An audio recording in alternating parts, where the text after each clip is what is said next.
there's something about getting up early to go fishing, and I'm anxious to get to the river early in the morning.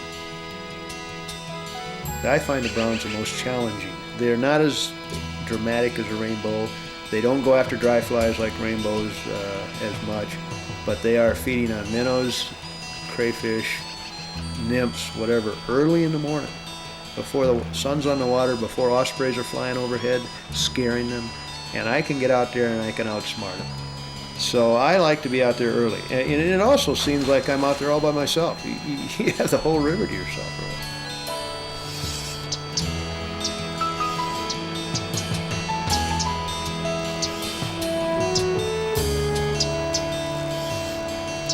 I had a preacher ask me the other day, he says, "You've been fly fishing for 40 years. You're still excited about it?" And I says, "Well, sure, why wouldn't I be excited? It's exciting. I'm excited when I'm in a little creek that only has 12-inch fish, but if the 12-inch is the biggest one, I want to outsmart the 12-incher. If I'm in the Yellowstone River and 22, 24-inch is the biggest, that's the one I want to find."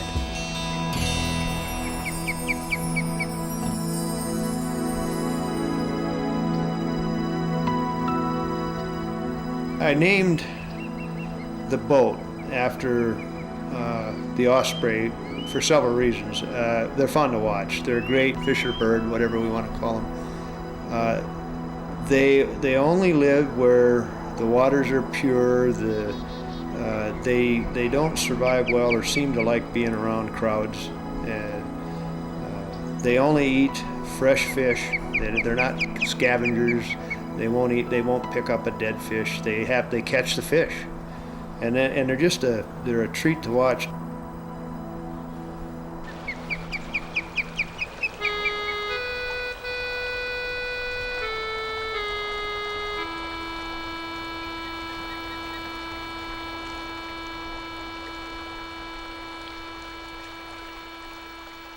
When I'm fly fishing, and I've been doing it a long time, I feel like I'm part of the system.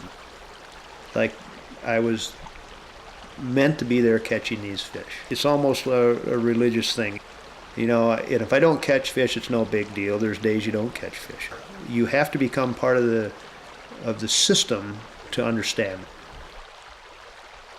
it. I used to build wood boats. I love the beauty of them, the way they feel and sound. I started building wood boats for myself, and had friends ask for wood boats. I would make a wood boat for them. You know, actually, looking back, I almost gave them away. You know, I just built them more for the fun of it. And then eventually, I decided I wanted to build the fiberglass hulls because I could do more with the glass. I didn't completely let go of wood for two reasons. One is it's beautiful, but on the gunnels, which is like our signature, is our wooden gunnel. We actually have, I believe, a stronger gunnel because it's a wooden gunnel. It allows us to have a low-profile boat that handles better in high winds. And we kept some wood just for the beauty of it.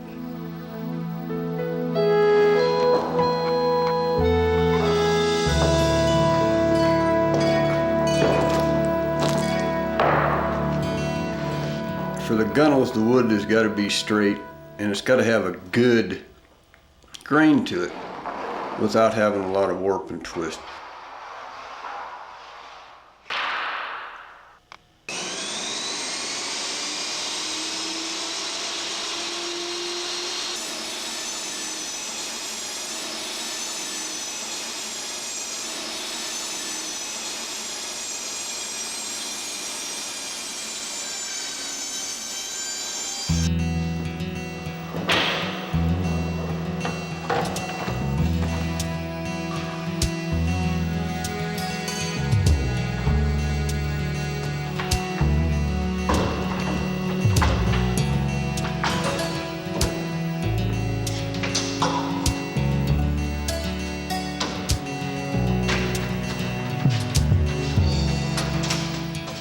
You get a lot of satisfaction from seeing something that looks nice. And you know you did it, you built it. That gives you satisfaction. It goes back to being proud of what you're doing, and you got to have pride in what you're doing to do it right. That's where the quality comes from, is the pride of what you're doing.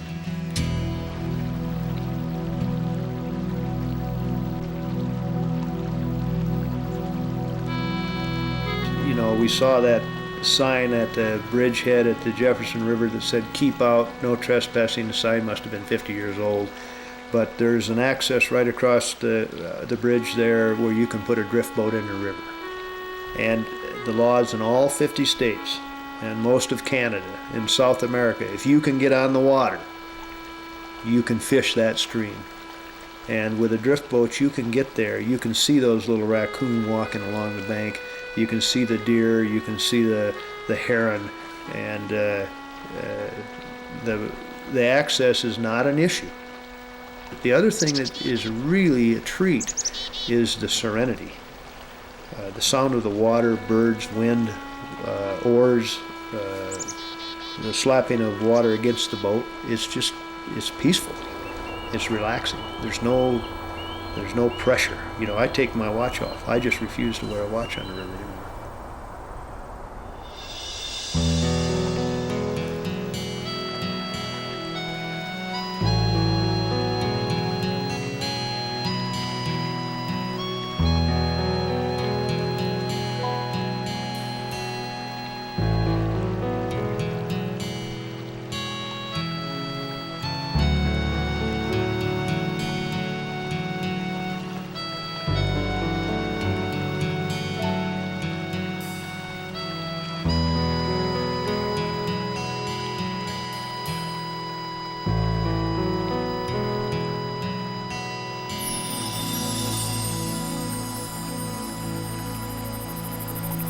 The first knot I was taught as a boy was the improved clincher to tie on flies or hooks on a line, especially monofilament line. You know, when the monofilaments first came out, you had to have a special knot.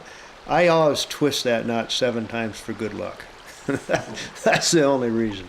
But it's a good knot. There are other knots you can tie a hook on with, but it's simple, fast, and I've never had one slip or break. And that's why I use a clinch knot.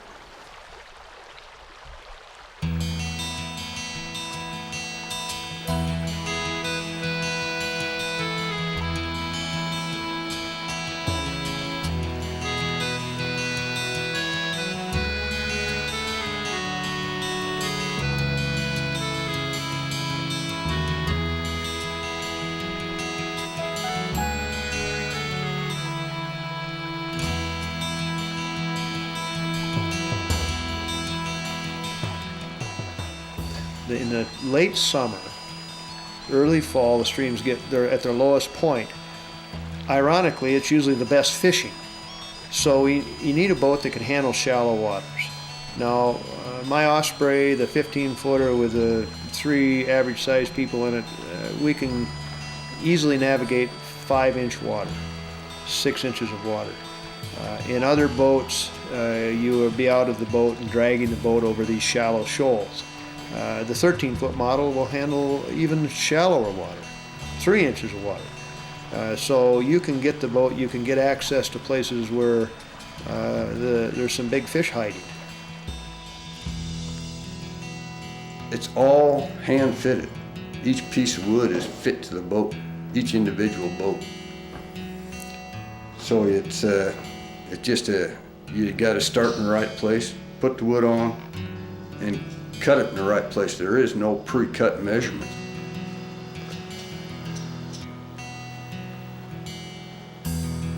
We've developed a gunnel for the boat that gives us several things. It gives us strength and beauty of the oak, and we spend a lot of time with small details. We spend a lot of time countersinking a hole for every screw. We use a stainless number 10 1 3/4 inch screw in every one of those, every 6 inches along that gunnel.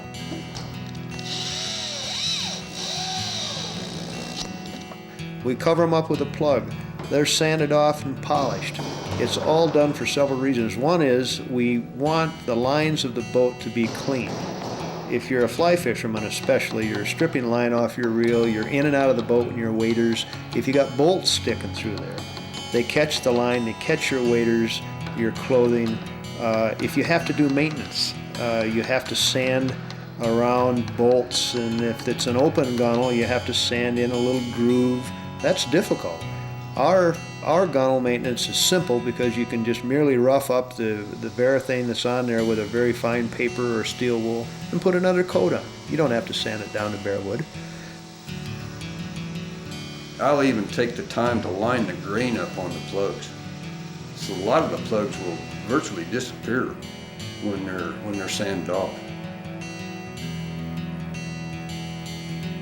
If you take care of the boat, it'll last forever. It'll last most people their lifetime, I think.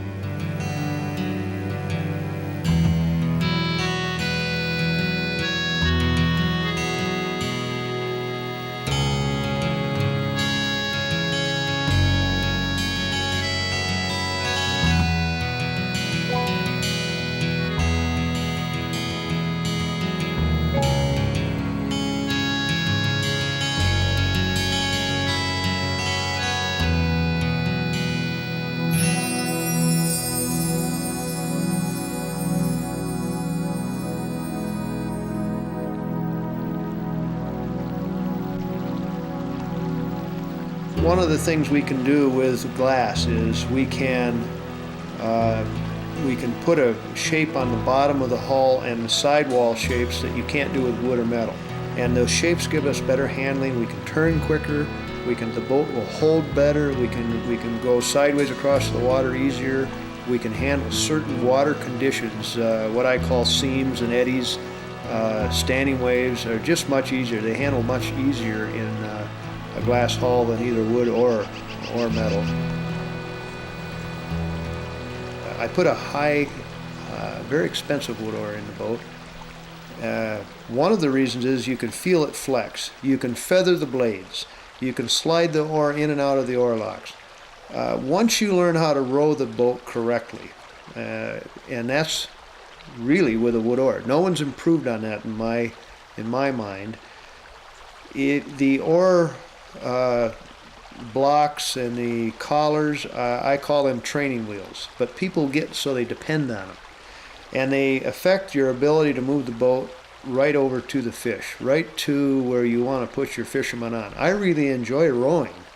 When I've got a fisherman, I put him on a fish and he catches the fish. It's almost as much fun as catching it myself.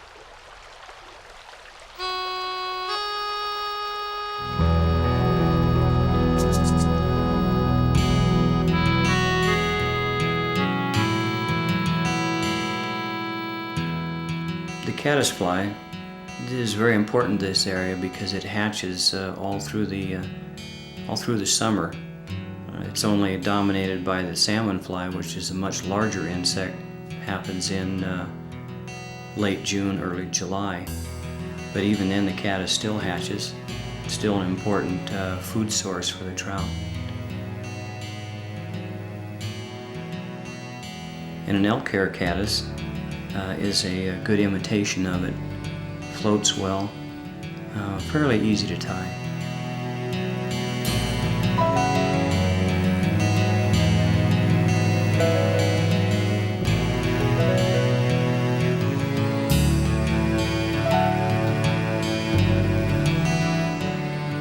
Now, there's a lot of tradition in tying flies, and a lot of the materials are natural because a lot of the natural materials float better.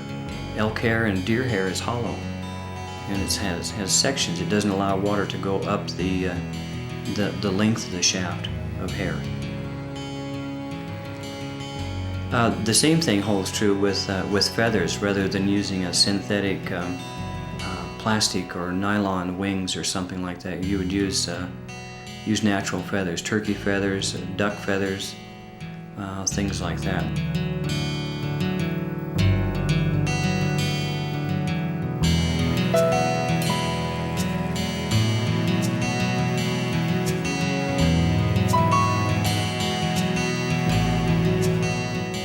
It gives you kind of a good feeling to be able to tie a fly and actually go out and catch a fish with it.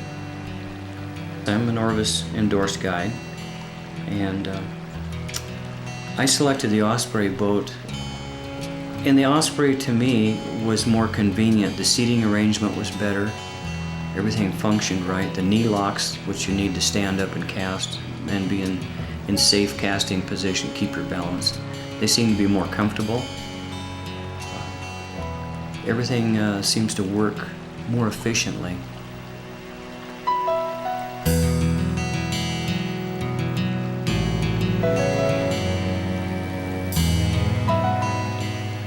The gunnels, which is the side of the boat, is lower than the other boats on the market.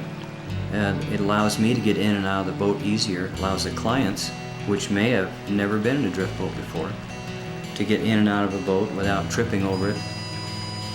Outfitters will come over and say, that's about the nicest boat I've ever seen on the river.